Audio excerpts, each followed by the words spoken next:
ሰላም ጤና ይስጥልን ውድና የተከበራችሁ ቤተሰቦቼ በተለያዩ ሀገር ውስጥ የምትገኙ እምወዳችሁ ጓደኞቼ ቤተሰቦቼ እንዴት ናችሁ? ሰላማችሁ ባላችሁበት ቦታ ሁሉ ይብዛላችሁ። ከሰላምታም በመቀጠል አንድ ነገር ይዤ ነው ወደ እናንተ የመጣሁት እና በጣም ይቅርታ አድርጉልኝ። እንደዚህ መናገር የለብኝም ግን ማለት ስላለብኝ ነው የምናገረው።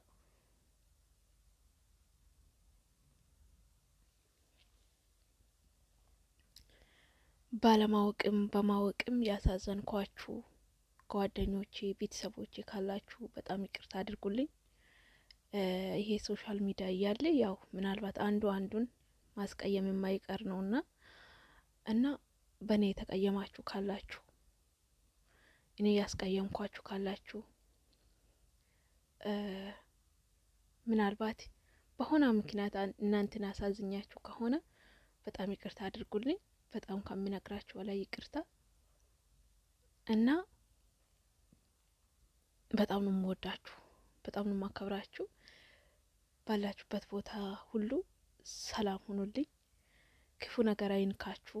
ከክፉ ነገር ሁሉ ፈጣሪ ይጠብቃችሁ፣ ከክፉ ነገር ይሰውራችሁ።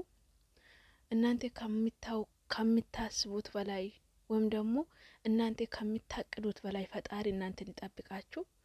ባላሰባችሁበት አደጋ፣ ባላሰባችሁበት ችግር፣ ባላሰባችሁበት መከራ ላይ አትውደቁ።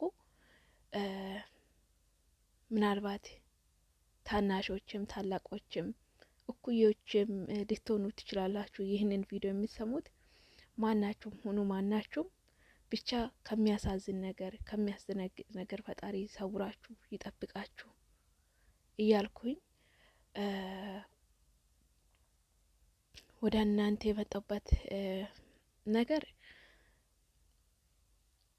እና እንዳትደነግጡ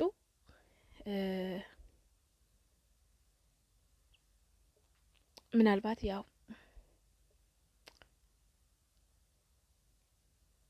ልንገናኝም ላንገናኝም እንችላለን። ማለት ሊመጣም ላልመጣም እችላለሁ እና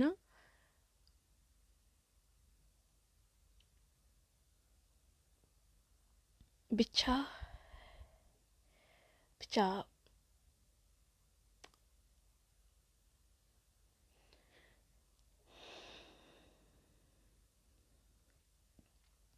እንደዚህ በመናገር እንግዲህ በጣም ይቅርታ አድርጉልኝ፣ በጣም ይቅርታ አድርጉልኝ።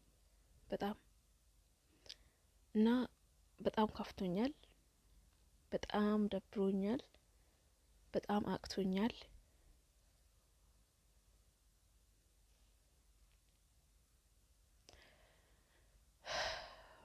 ብቻ ከተገናኘን እንገናኛለን፣ ካልተገናኘንም ደግሞ ፈጣሪ ይጠብቃችሁ። በጣም ነው የምወዳችሁ፣ በጣም ነው ማከብራችሁ። ራሳችሁን ጠብቁ። ያው እኛ ራሳችንን መጠበቅ አንችልም፣ ግን ከኛ በላይ የሚጠብቀው ፈጣሪ እስከሆነ ድረስ ግን እኛም ቢሆን ያው በተቻለን አቅም በምንችለው አቅም ራሳችንን እየጠነቀቀን እንስራ። ስራ ሲሰሩም ስትራመዱም ያው ጥንቃቄ አድርጉ። ብቻ ባላችሁበት ቦታ ሁሉ ፈጣሪ ይጠብቃችሁ። እወዳችኋለሁ።